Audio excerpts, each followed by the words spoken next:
ஜெயச்சந்திரன் தன்னுடைய மனைவியோட கார்ல போய்கிட்டு இருந்தாரு. பலத்த மழை. கார் கண்ணாடி மேல விழுந்த மழை துளிகளை தள்ளிவிட அவர் கார் வைப்பர் போராடிக்கிட்டு இருந்துச்சு. போக்குவரத்து நெரிசல் வேற. ஜெயச்சந்திரனும் அவருடைய மனைவியும் அவங்க பொண்ணோட பட்டமளிப்பு விழாவுக்கு போய்கிட்டு இருந்தாங்க. ஜெயச்சந்திரன் வாட்ச பார்த்தாரு. சரியான நேரத்துக்கு போய் சேர்ந்துருவோமா அப்படின்னு அவருடைய மனசு கிடந்து துடிச்சது. டிராபிக்ல மாட்டிக்கிடுவோமோ, மகளுடைய வாழ்க்கையில நடக்கும் முக்கியமான தருணத்துல இல்லாம போயிருவோமோ, மகா ஏமாற்றம் அடைஞ்சிருவாளோ, லேட் ஆயிருமோ, மிஸ் பண்ணிருவோமோ, எதெல்லாம் நடக்கக்கூடாதுன்னு நினைச்சாரோ அதெல்லாம் நடக்கிறது மாதிரி கற்பனை பண்ணி மனசு ஒடிஞ்சு போயிட்டாரு ஜெயச்சந்திரன்.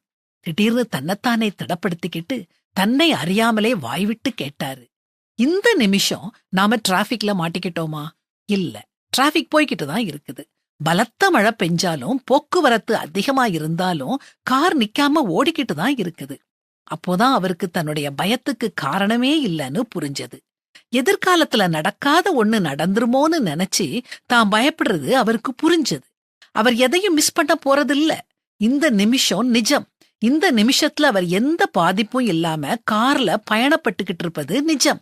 இதே வேகத்துல போனா கூட பட்டமளிப்பு விழாவுக்கு சரியான நேரத்துல போயிடலாம்.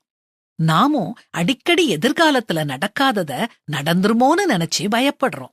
நிகழ்காலத்தை பயத்திலேயே கழிக்கிறோம். ஆண்டவர் மேல நம்பிக்கை இல்லாததுனால தான் வீண் பயம், குழப்பம்.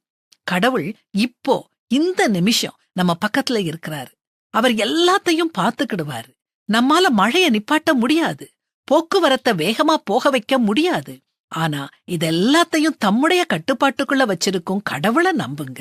நீ பயப்படாதே, நான் உன்னுடனே இருக்கிறேன். திகையாதே, நான் உன் தேவன். நான் உன்னை பலப்படுத்தி உனக்கு சகாயம் பண்ணுவேன்னு சொல்ற தேவன் நம் பக்கம். வீண் கவலை வேண்டாம்.